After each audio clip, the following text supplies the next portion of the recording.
Assalamualaikum anak-anak. Bagaimana kabarnya pada pagi hari ini? Bu Dinar harap anak-anak senantiasa sehat dan semangat. Pada hari ini kita akan belajar tentang hadis keberagaman. Pada materi ini kita akan belajar tentang hadis keberagaman. Pokok bahasan yang pertama yaitu membaca hadis tentang keberagaman dengan benar. Kemudian menjelaskan pesan pokok hadis tentang keberagaman dengan baik. Nah, selanjutnya Bu Dinar akan menjelaskan juga pengertian keberagaman sebagai sunatullah beserta macam-macamnya keberagaman yang ada di lingkungan sekitar kita itu apa saja. Dan yang terakhir, anak-anak harus menyebutkan contoh sikap toleransi terhadap keberagaman yang ada di lingkungan sekitar itu apa. Lihatlah gambar berikut ini. Pernahkah kalian bermain bersama dengan teman yang berbeda agama, suku, bangsa, atau jenis kelamin serta warna kulit di lingkungan sekitar kalian? Bagaimana kalian dapat bermain bersama mereka dengan rukun? Nah, keberagaman yang ada di sekitar kita merupakan sunnatullah yang telah sengaja Allah ciptakan sebagaimana yang telah dinyatakan di dalam surat Al-Hujurat ayat 13. Keragaman dan perbedaan bukan untuk diperselisihkan, tapi dicari titik persamaan yang mengantarkan pada sikap saling menghargai dan menghormati satu sama lain. Keberagaman juga dijelaskan di dalam sabda Rasulullah.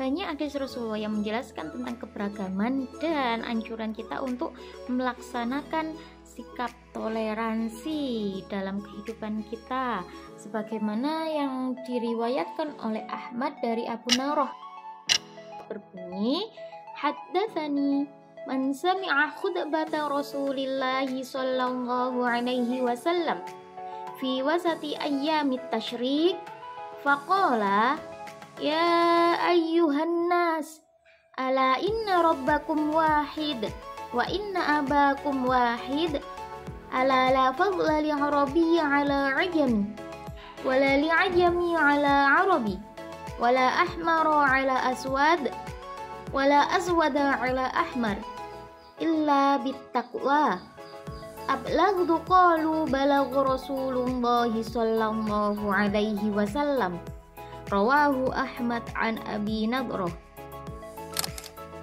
Artinya dari Abu Nadrah telah menceritakan kepadaku orang yang pernah mendengar khutbah Rasulullah SAW. Di tengah-tengah hari tasyrik, beliau bersabda, "Wahai sekalian manusia, Rob kalian satu dan ayah kalian satu." Yang maksudnya di sini adalah Nabi Adam. Ingatlah, tidak ada kelebihan bagi orang Arab atas orang Ajam atau non-Arab, dan bagi orang Ajam atas orang Arab. Tidak ada kelebihan bagi orang yang berkulit merah atas orang yang berkulit hitam, bagi orang yang berkulit hitam atas orang yang berkulit merah, kecuali dengan ketakwaannya. Apa aku sudah menyampaikannya? Mereka menjawab, ya, benar Rasulullah telah menyampaikannya.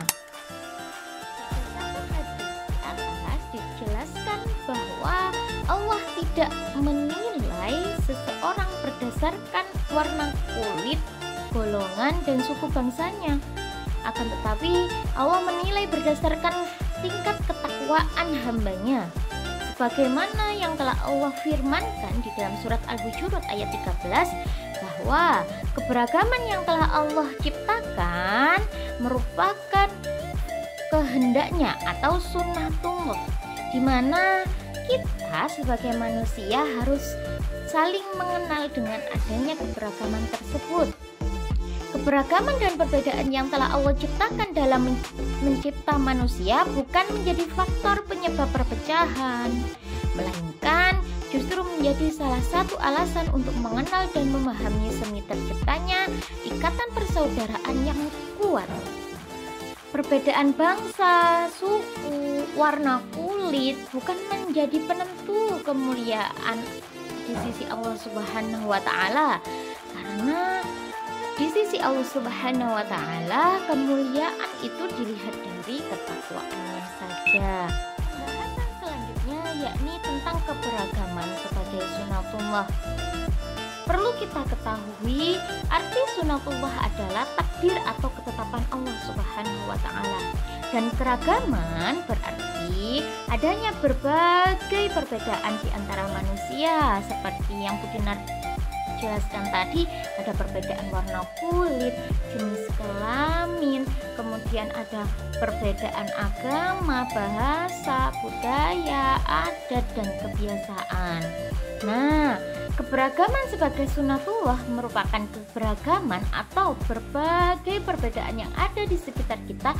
Itu merupakan ketetapan atau takdir dari Allah Subhanahu wa Ta'ala. Nah, keragaman menjadi sunatullah itu sudah ada sejak Allah menciptakan Nabi Adam dan Siti Hawa.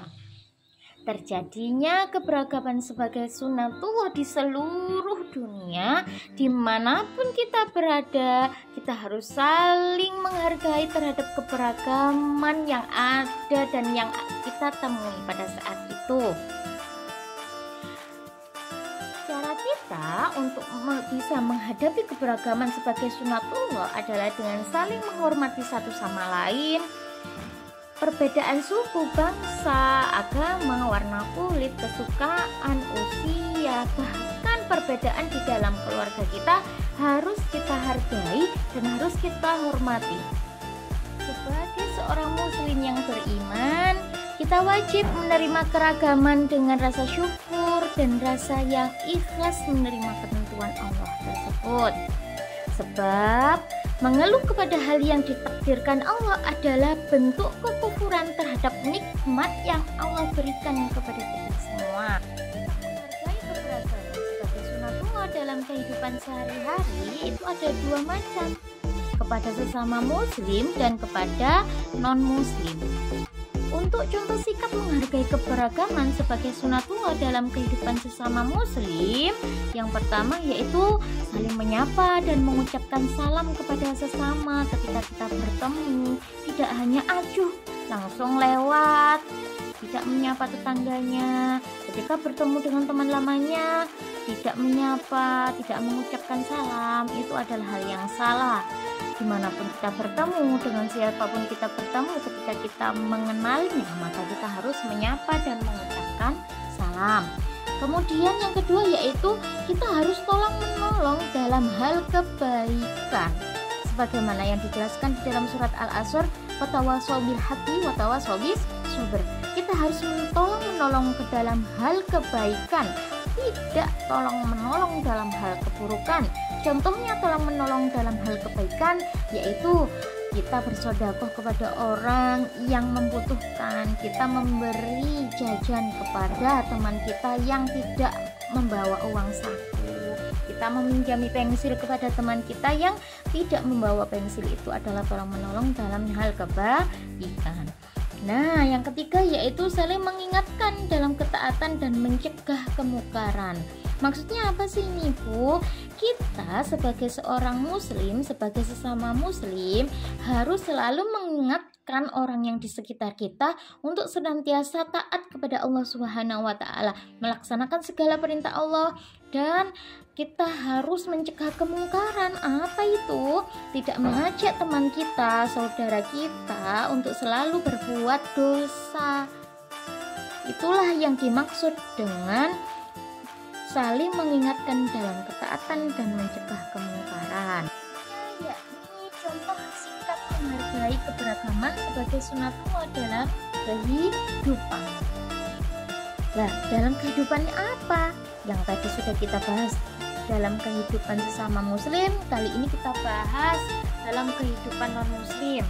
Yang pertama yaitu tolong menolong dalam hal kebaikan, kecuali dalam hal beribadah. Kalau dalam hal peribadatan kita tidak boleh saling tolong menolong, tidak boleh ikut dalam peribadatannya orang agama lain.